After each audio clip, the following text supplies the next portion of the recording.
though your team's competed really well against Mississippi State and Texas, is Baylor at a different level than those teams? You know, John, I think they are.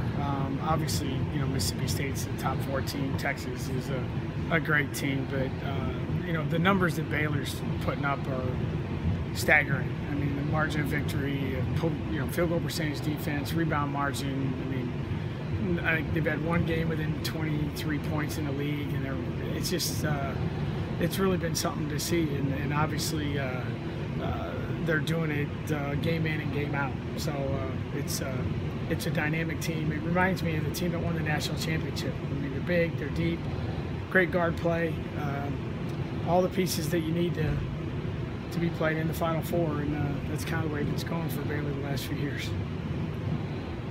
What do you do to simulate their size in practice? You can't. You know, I wish we could. I don't think anyone can.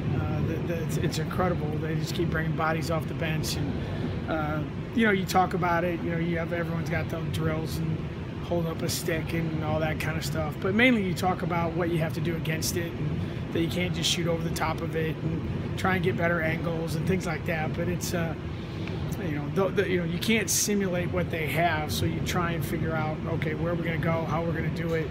But it's a tremendous challenge, obviously, and it's certainly one that everyone in this league is going to face twice. So it's our turn tomorrow. You talked after the TCU game about being more engaged defensively. What does that mean? What do you want to see on that end? I think it's got to be a want to.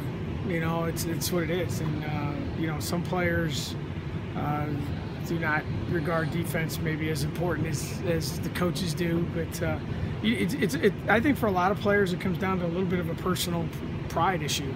You know, I'm not going to let you score on me. I'm going to guard the ball. I'm going to do the things that we talk about in the scouting report. It's I think the other thing too that happens to a lot of players is they let their offense, when they're not making shots, impact their defense. And that's the thing about basketball. You got to play both ends of the floor. And when one end's not going well, sometimes it impacts the other one. And I think you saw that with our team. And you've seen that with our team a lot. And you know, something that we've got to coach a lot better. That we got to make them understand that you got to do both things. And when you're not making shots, you better start guarding. And unfortunately for us, we've kind of gone through almost every game where we've had a 4 to 5 minute stretch where defensively we just have not been the kind of defensive team that we need to be successful. Is that frustrating too, Bill? I mean, I feel like this team's a lot better than their record shows. You're not getting blown out in games. You're right in every game. It's just a matter of, you know, those stretches that you talked about. That has to be frustrating this year as opposed to other years when you've had your building moves. No, it is frustrating because you know you see that what we're capable of doing at times, but the bottom line is you got to do it, and there's no excuses for it. Like I said, you got to coach it better, you got to play better, and at some point, whether it's players, coaches, whoever, you got to understand that there's certain things you have to do to be successful in this league. And you know, in high school you play 32 minutes, and in college you play 40. And you know, we talk all the time about finishing and every play matters, all the things that every coach talks about, but you know, it's just something we've got to buy into a little bit better, and it's a collective thing. It's not an individual thing, and that's where we've got to be better. And hopefully, you know, these last 6 weeks of the season will be better. Is this team close to getting over that hump, do you think? You know, I don't know. Right? It's a great question. I wish I had the answer. You know, it seems like we're kind of in that cycle where we're doing the things we need to do to win games, but we're not finishing or completing or doing the things that we need to do.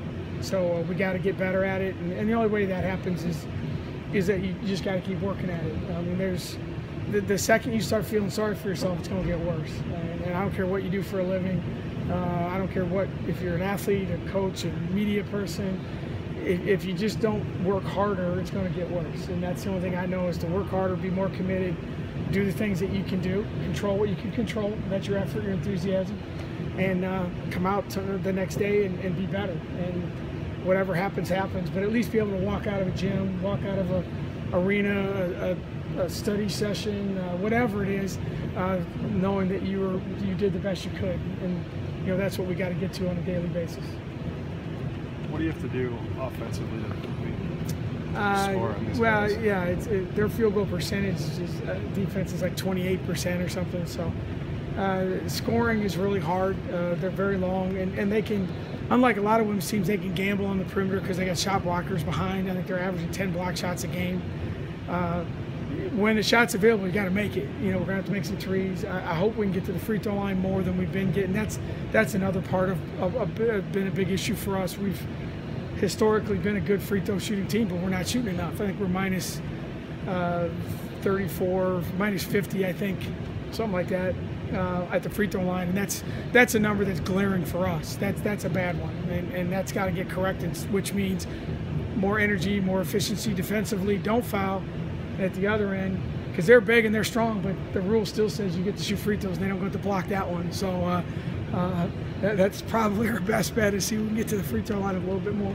Is that more driving from the guards or more aggressive from the post? It's a little bit of everything, but I mean, I think when you get the ball in the lane and drive it, you gotta not shy away from contact. You gotta make people guard, and I think for us, we gotta be more aggressive earlier in the quarters to get to the bonus. So if it's a foul on the outside, it's a two-shot foul. If they call a hand check or they go over your back, if you block out, they go over your back. You're shooting 2 free throws. If you don't block out, they're scoring. So it's not just the ball person with the ball. I think you try and get to that 5th foul. When we've done that, we've been able to get to the free throw line, but we have not done a very good job of that, and we've got to create more ways for that to happen. I don't know if we can get that done tomorrow, but certainly long term for us to have more offensive success, that's going to be a big part of it. Thank you all.